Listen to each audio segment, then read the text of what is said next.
थेट जाऊयात बीडमध्ये. सुरेश धस सध्या बोलतायत. या पोलीस दलाचं जे खच्चीकरण गेल्या 5 वर्षामध्ये झालेलं आहे, कोणालाही उचलायचं, अर्ध्या रात्री कोणीकडे नेऊन टाकायचं, चांगले अधिकारी उचलायचे. जिथे चौकशीमध्ये चांगले अधिकारी निघाले की त्याला लगेच उचलायचं आणि आरोपींना मदत होईल अशा ठिकाणी, अशा जागेवर ते अत्यंत निष्क्रिय लोक ठेवायचे आणि त्या गुन्ह्यामधला आपला जो हेतू आहे तो साध्य करून घ्यायचा. असे मोठे प्रकार बीड जिल्ह्यामध्ये घडलेले. त्यातलं एक प्रकरण महादेव ॲपच्या बाबतीतलं आहे आणि माझ्या मतदारसंघातलं एक टोकाचं गाव आहे टेंभुर्णी. या टेंभुर्णी गावाच्या तिथं एकाच व्यक्तीच्या नावावर गोविंदजी 9 अब्ज रुपयाचं ट्रान्झॅक्शन झालंय. 9 अब्ज. आता तुम्ही म्हणता 100 कोटीच्या वरती घोटाळा झाला तर ईडीची चौकशी लागली पाहिजे. तर 9 अब्ज रुपयाचं जर ट्रान्झॅक्शन एका सिंगल पर्सन वरती झाला असेल बीड जिल्ह्यामध्ये, तर याच्यावरती कोणत्या यंत्रणेने हे तपासलं पाहिजे, हे याचं उत्तर तुम्हीच द्या. एवढ्याल्या गंभीर प्रकरणामध्ये तिथं काम करणारे 2 अधिकारी होते. मी काय नावं इथं सांगू शकत नाही. मी SP साहेबांना ते नावं सांगितली की ह्या 2 लोकांचे हे एवढं मोठं घबाडाचं एका व्यक्तीवरच्या नावावरती 9 अब्ज मानल्यावर असे बाकीचे बरेचसे लोक आहेत. म्हणजे अब्जावधी रुपयामध्ये घोटाळा हा महादेव ॲपच्या माध्यमातून बीड जिल्ह्यामध्ये झालेला आहे आणि त्याच्यावरती चांगले काम करणारे अधिकारी बाहेर काढले गेले आणि जे निष्क्रिय अधिकारी आहेत आणि आम्ही सांगू तेच करू आणि मग त्यांनी एवढ्या मोठ्या या घटनेमधल्या आरोपींचे जामीन करून दिले, त्यांना सहकार्य करणं. काही आरोपींची आणि त्याची लिंक मलेशियापर्यंत जाते थेट. अशा गंभीर गुन्ह्यामध्ये सुद्धा अतिशय चुकीचं वागणारे पोलीस इथं ठेवलेत. अजूनही इतर ठिकाणी सुद्धा पोलीस दल हे निष्क्रिय स्वरूपाचं काही इथं दाखवलं गेलं. दुसरी गोष्ट अशी आहे की मी आज माझं लेखी पत्र दिलंय, बीड जिल्ह्यातील पोलीस दलाच्या पोलिसांची यादी मला द्या आणि त्याच्यामध्ये ती यादी देत असताना बिंदू नामावलीप्रमाणे बीड जिल्ह्याच्या पोलिसांची संख्या बिंदू नामावलीप्रमाणे आहे का आणि नसेल तर याच्या बाबतीमध्ये हा अन्याय आहे, हे चूक आहे, हे मी राज्य सरकारच्या लक्षात आणून देईन आणि त्याच्यावरती जी ॲक्शन घ्यायची ती राज्याचे मुख्यमंत्री घेतील. संदर्भामध्ये जो तुम्ही आरोप करताय, कुणी त्यांना अभय दिलं, असे अधिकारी जर नेमले असतील तर ते कुणी नेमले आणि त्या नेमण्यामागे उद्देश काय शकतो? कुणीतरी याच्या पाठीमागे सुद्धा तिथे जसं आका आहे, आका सोडून कोण असायचं यांच्या पाठीमागे? आकाच बीड जिल्ह्यातलं कोणतंही प्रकरण घ्या त्याच्या पाठीमागे आका. आता इथून 15-20 किलोमीटर अंतरावर 50 का 60 एकर जमीन दुसऱ्याच्या जमिनीतून मुरुम काढून आणायचा रसाळा नावाचे लोक आहेत आणि आकांनी तिथं काहीतरी 50 एकर जमीन घेतली, पूर्ण बोगदाच बुजलाय. जर सवळ मिळाली तर हे कॅमेराने ते घेऊन जाते. तर ते गोरगरीब म्हणते अरे आमची जमीन आहे, आमच्या जमिनीतून नेऊ नका. तरीसुद्धा बळजबरी गँग्स ऑफ वाशेपूर उभा करून तिथं फिलिंग झालंय. इथून 22 किलोमीटर आहे ना मांजरसुंबा, तर तिथं 22 किलोमीटरमध्ये कॅमेरे घेऊन जा. आकांची कोणाच्या नावावर किती एकर जमीन आहे तिथं बघा. सिमरी पारगाव तालुका माजलगाव का काय आहे तिथं किती आहे तिथं जाऊन बघा. आणि शिरसाळाला माननीय पंडितांनांचं नाव दिलंय. कशाचं? काही MIDC नाही, मार्केट कमिटीने गाळे बांधलेत. 3 वर्ष झालं. तुम्ही परळीला जाता येत असताना, परळीचा तुमचं पर्यटन भरपूर असतंय, मी माहिती आहे मला. जाताना उजव्या बाजूला जे गाळे बांधकाम केलंय 3 वर्षापासून गाळे बांधकाम होऊन पूर्ण आहे. तर तुम्हाला सांगतो उद्घाटन का व्हायना त्याचं, त्या गाळ्यांचं उद्घाटन का व्हायना का, त्याचं कारण असं आहे की ते सगळे गाळे हे गायरान जमिनीवर बांधले गेलेले आहेत आणि जी गायरान जमीन त्यांना दिलेली मार्केट कमिटीला ती कुठे आहे, बार्शी नाक्यावर. आणि ह्यांनी हे जे गाळे बांधलेले आहेत हे कुठे, छत्रपती शिवाजी राजांच्या पुतळ्याच्या इथं. अशा पद्धतीने ते बांधले, त्याचं धड उद्घाटन करता येत नाही. वाईट एकच वाटलंय त्याच्या, तर उद्या कोणी तक्रार वगैरे केली तर ते डिमॉलिश सुद्धा होऊ शकते सगळंच. हो, आणि सगळंच्या सगळं भविष्यपाठ करायचं म्हणलं तरी होईल. आणि जे कोणी इथले निसार पट्टेदारांच्या बद्दल मी कालच बोललोय, मी परत बोलणार नाही, परंतु माझ्या मते 1400 एकरच्या आसपास गायरान जमीन एकट्यात हे जे गाव आहे शिरसाळा गावामध्ये यांचेच बगल बच्चे आकांचे जे कार्यकर्ते, मग आकांच्या भरोशाशिवाय झालंय का, 600 वीटभट्ट्यात तिथं 600 वीटभट्ट्या शिरसाळ्याला, 600 वीटभट्ट्यापैकी 300 वीटभट्ट्या इल्लीगल जागेवरती आहेत, म्हणजे गायरान जागेवरती आहेत. त्याच्यानंतर तिथे एक मंदिर होतं, देवीचं मंदिर का कशाचं, त्या मंदिराला जवळपास 8 एकर जागा होती. आता 8 एकर जागा गायरानामध्ये होता, ते जमीन 8 एकर जागा होती. आता 8 एकर जागेपैकी त्या देवीला जायलाच रस्ता राहिला नाही. तिथं बंजारा समाजाच्या लोकांची जागा होती. मागे मला वाटतं पोलीस लावून हे जे बांधलंय ना शॉपिंग कॉम्प्लेक्स, हे तिथं बंजारा समाजाची जमीन होती. बंजारा समाजाला सुद्धा उठून लावलं गेलं. पारधी समाजाचे गोरगरिबांचे घरं बांधलेले होते, गायरानावर होते, ते काढून टाकले आणि यांनी तिथं शॉपिंग कॉम्प्लेक्स उभारलंय. बंजारा समाजाचं एक मारुतीचं मंदिर आहे, त्याला दर्शनाला जायला सुद्धा रस्ता ठेवलेला नाही. तुम्ही पॅटर्न म्हणतो, आता हा बंजारा नवीन कोणता पॅटर्न आमचे आका आणि हे वापरतायत हे जरा आम्हाला समजून सांगितलं तर बरं होईल. आम्ही त्यांच्यापेक्षा कदाचित लहान असतो राजकारणात. तर हा नवीन पॅटर्न जो वापरलेला आहे, बंजाराला हाकलायचा, तिथल्या पारधी समाजाला हाकलायचा आणि खोटं नाटं यांच्या येनोशा नाही दिल्या, खोटं नाटं काही नाही करून दिलं. तर त्या निसार पट्टेदारचाच पोरगा अपक्ष सरपंच झाला होता तिथं, तर त्याचं वय कमी आहे याचं नाटक दाखवून त्याला त्याचं सरपंच पद बी घालवलं. आणि एक मला वाटतं लोढा का काय नावाची फॅमिली, माननीय रामदास नारायणराव राणे हे महसूल मंत्री असताना आनंद नावाचे चॅरिटेबल ट्रस्ट त्यांच्याकडून 2.5 हेक्टर जमीन त्यांना मिळाली, रोड टच जमीन मिळाली.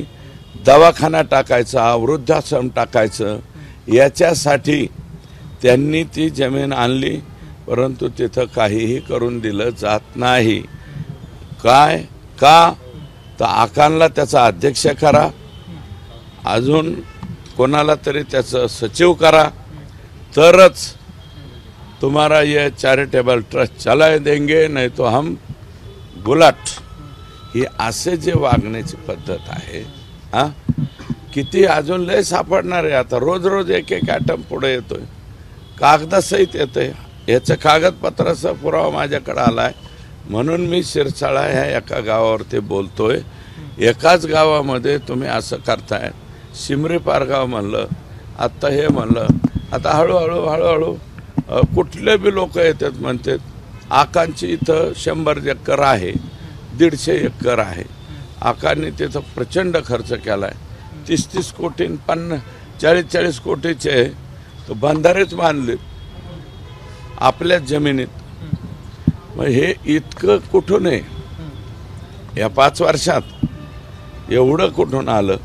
आणि आम्ही आपलं त्यांचं बघत असतो बा, रश्मिका मंडाना, परत ते कोणती हिरोईन आहे ते लय नाचते बा जास्त, हा लय कंबार राहिली ती सपना चौधरी.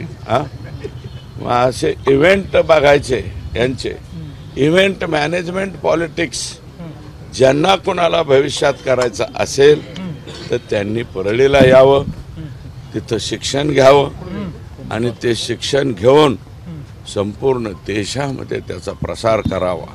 सपना चौधरी, रश्मिका मंडाना, अजून काय माझ्या नवीन नवीन प्राजक्ता माळी, हा प्राजक्ता माळी सुद्धा आमच्या इकडे येतात वाटतं बरं का.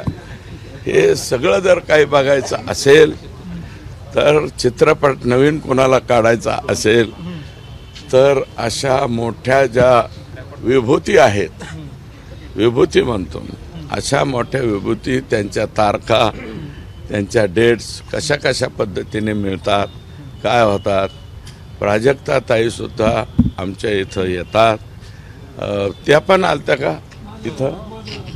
हा, तर याच्यासाठी जर अतिशय जवळचा पत्ता तुम्हाला सापडायचा असेल तर तो आमच्या परळी पॅटर्न जो आहे, परळीचा हाही एक पॅटर्न आहे. हे असं गायरान जमिनीवर पूर्ण ताब्या घ्यायचा, बगलबच्च्यांनी घ्यायचा, 300 विटभट्ट्या. आणि मी विनंती करणार आहे, हे वाळू माफिया जरा टरकलेत असं ऐकायला आलंय हाऊसमध्ये बोलल्यापासून, परंतु आता राख माफिया कधी टरकणार? राख माफिया सुद्धा फार मोठ्या प्रमाणात परळीत आहेत. एका गाडीला कोणाचा तरी टोल, आपण रस्त्याने जाताना टोल भरतो ना, जिजिया कर, हां, प्रत्येक राखेच्या गाडीच्या मागं कुणाचा तरी पूर्वी जिजिया कर ऐकला,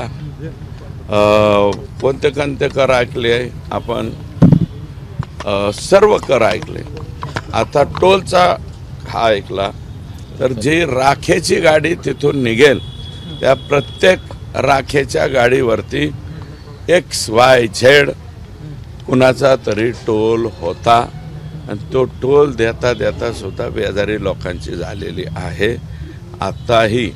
तेव्हा कलेक्टर आता उद्या परवा जॉईन होत आहेत, कलेक्टरांना मी सांगणार आहे की ते तिथलं राखेचं जे काय गोड गंबाले ते बंद करा. हे कोणीतरी दररोज कोट्यवधी रुपयामध्ये त्याची उलाढाल होईल असे ते व्यवसाय आहेत. आणि नियमाप्रमाणे असतील तर आमचं म्हणणं नाही, परंतु इल्लीगल गैरमार्गाने आम्हाला हे द्या नाही तर मग तुमची गाडी तिथं नाही, असं जे चाललेलं आहे ते कृपया थांबवावं अशी आमची विनंती. मसादोपच्या घटनेनंतर राज्यामध्ये 2 ठिकाणी सरपंचावर हल्ले झालेत. उरण आणि तुळजापूरमध्ये सरपंचावर पेट्रोल टाकून जाळण्याचा प्रयत्न झालाय.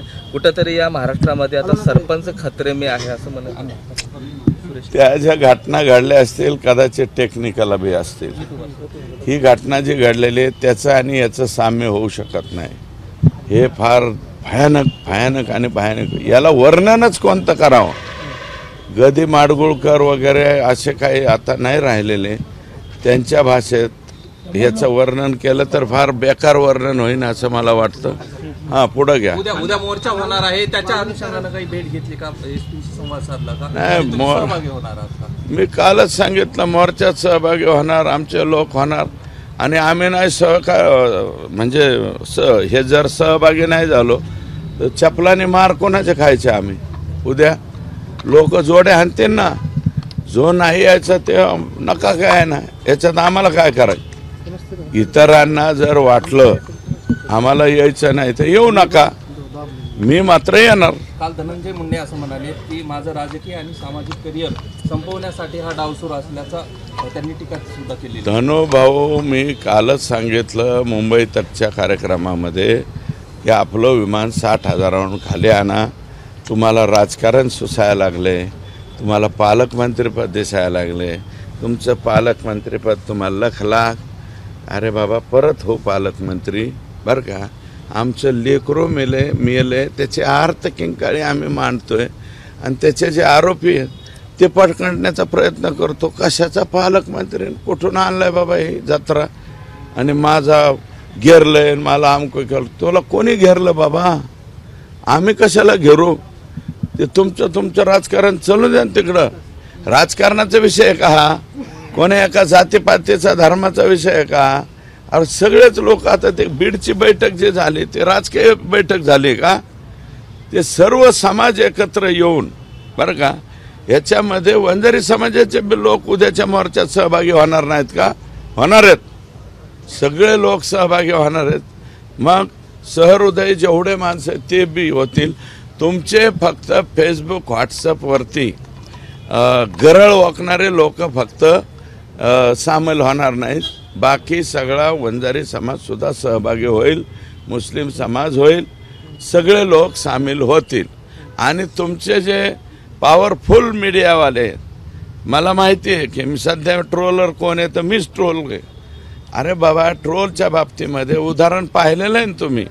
या राज्याच्या मुख्यमंत्री आत्ताचे जे आहेत यांना ट्रोल सर्वाधिक जास्त कोणाच्या सोशल मीडियाने केलं? यांच्याच केलं. आणि ट्रोल तर केलंच, त्यांना टरबुजा ही उपाधी मला वाटतं यांच्याच सोशल मीडियाने दिली. आता एवढा ट्रोल म्हणून त्यांना टरबुजा म्हणलं, खरबुजा म्हणलं, त्यांच्यावरती प्रचंड प्रमाणात मानसिक त्रास होईल. इतकं घाण घाण घाण घाण घाण घाण घाण तुम्ही लिहिलं. काय झालं त्याचं? काय झालं?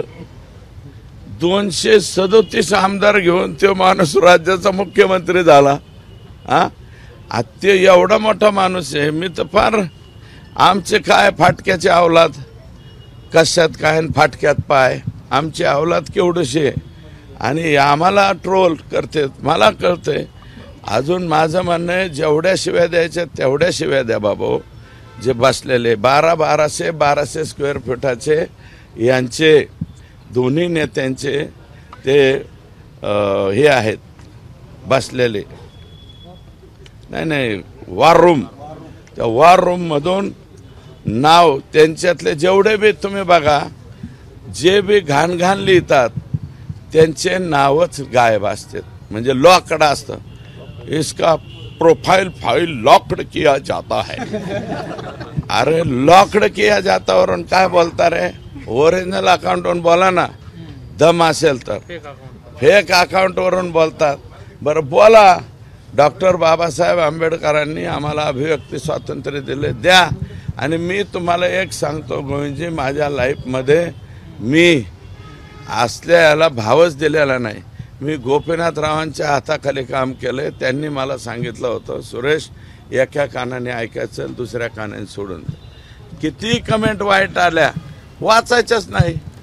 वाचल्यावर वाईट वाटतंय ना, कमेंटच वाचायचं नाही. काय फरक पडतो? 4-2 दिवस लिहिते कटाळते ना. आणि आजचा सोशल मीडियावरचा राग उद्याच्याला विसरून जात असतो. त्याच्यामुळं कोण काय वेडं वाकडं लिहितंय, कोण काय करतंय आणि याच्यातून वाचलंय कोण? देशाच्या पंतप्रधानाला ट्रोल केलं जातंय. देशाच्या म्हणजे अमित भाईंना ट्रोल केलं जातं. आमच्या मुख्यमंत्र्यांना तर ट्रोल करण्यामध्ये सर्वाधिक जास्त नंबर त्याच बिचाऱ्याचा लागला. कोण म्हणजे तिथं पहिल्यांदा याचे शुभारंभ जे आहे आपल्या जिल्ह्यातले जे नेते आहेत त्यांचे जे मोठमोठ्याल्या काही मला माहिती आहे परदेशातून सुद्धा ऑपरेट होतात. काही पोस्ट कशा कशा होतात ते बी मला माहिती आहे. त्याच्यामुळे परदेशातून करा, देशातून करा, एका जागेवर बसून करा. तुम्हाला काय ट्रोल करायचं ते करा. आम्ही ते सहन करायला तयार आहोत. आणि तुम्हाला जे करायचे ते करा. आम्ही आमचं काम करत राहणार. आम्हाला एकच मिशन, संतोष देशमुखच्या आरोप्यांचं पकडणं, हे एवढंच मिशन आमच्या डोळ्यापुढे दिसतं.